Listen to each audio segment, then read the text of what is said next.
Labas visiems krepšinio aistruoliams, čia svarbiausia savaitės aktualijų apžvalga. Kviečiu žiūrėti. Naujasis Lietuvos krepšinio lygos sezonas prasidėjo rugsėjo 20 dieną dviejomis rungtynėmis. Tad šiandien pakalbėsime apie visas pirmojo turo akistatas, o pradėkime viską nuo vaizdų iš Jonavos. Čia Arenos šeimininkai priėmė titulą ginantį Kauno Žalgirio klubą. Garbingai kovoja Pauliaus Juodžio auklėtėjai, varžovams nusileido tik 9 taškais. 78-87. Kauniečiai jauti už ragų griebė jau susitikimo pradžioje, kuomet į jonaviečių dvitaškį buvo atsakyta 11 taškų iš eilės atkarpa. Ašalas Tubelis antrąjį kėlinį pabaigė 3 taškių nuo lentos ir padidino kauniečių persvarą iki 16 taškų. Vienu antros dalies momentu atrodė, kad jonaviečiai neturėjo šansų prieš kauniečius ir bus sutriuškinti. Tačiau Mato Repšio užvesti Arenos šeimininkai sugebėjo rungtynių pabaigoje priartėti iki garbingesnio rezultato. Nugalėtojų gretose 18 taškų surinko Mausasas Raitas. Ašalas Tubelis pirmosiose savo rungtynėse atstovaudamas Žalgirio ekipą pelnė 14 taškų.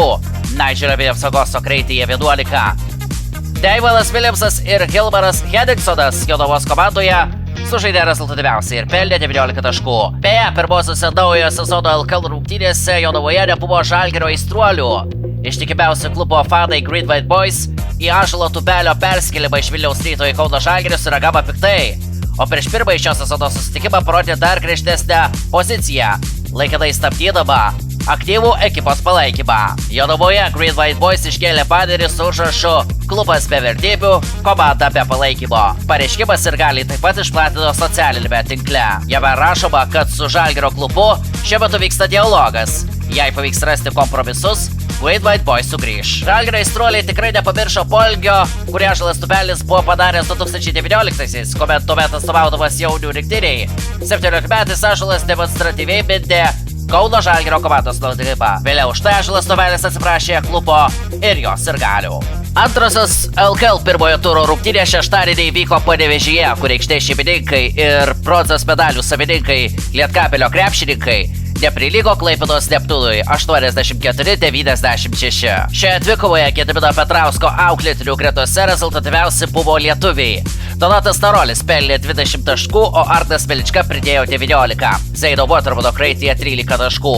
Panevėžiečių neišgelbėjo Džemelas Morisas pelnė 21 tašką ir Paulius Nadusevičius atseikė 17-10 Kristiano Kiuliumoje sąskaitoje. Susitikimo pradžia žadėjo atkaklę kovą, kadangi įpusėjus pirmajam kėliniui svečiai turėjo minimalų pranašumą. Tačiau Neptūnas kėlinio pabaigą sužaidė geriau nei Lietkabelis ir atitrūko 26-19. Po antro kėlinio komanda skyrė 5 taškai.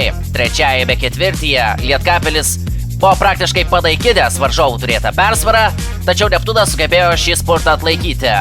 Galiausiai rungtynių pabaigoje klaipėdiečiai buvo geresni už varžovus. O dabar keliamės į Gargždus, kur vyko krepšinio šventė ir pirmosios Gargždų rungtynės sugrįžus į LKL. Naujos Arenos atidarymo rungtynes stebėjo pilnutėlė salė, o jose gargždiškiai 85-93 neprilygo Šiauliams.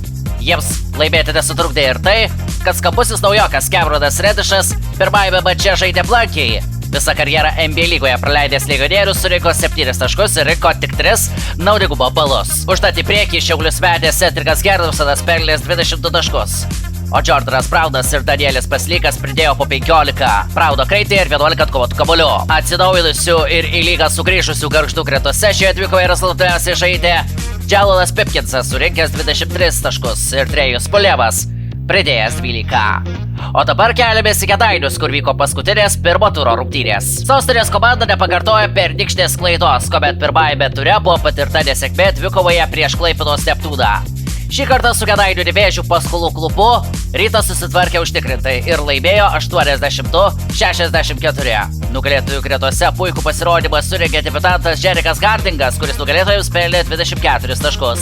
Gyčio Radzevičiaus sąskaitoje 15, Artūro Gudaičio 13. Nevėžio gretose rezultatyviausiai žaidė Tony Perkinsas, pelnęs 20 taškų ir J.D. Builas pridėjęs 14. Be atskiro paminėjimo verti Ryto sirgaliai, kurie pirmajame ture komanda išvykoje palaikė taip, kaip dar niekada nebuvo palaikę. To džiaugiasi net ir Ryto komandos vyriausiasis treneris Giedrius Žibėnas po rungtyninėje spaudos konferencijoje, dėkojęs komandos sirgaliams. Jis tikisi, kad toks pat palaikymas bus ir tuomet, kai Rytas debiutuos namuose.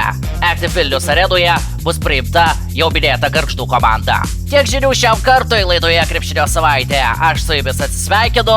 Geros kloties. Iki kitų susitikimų.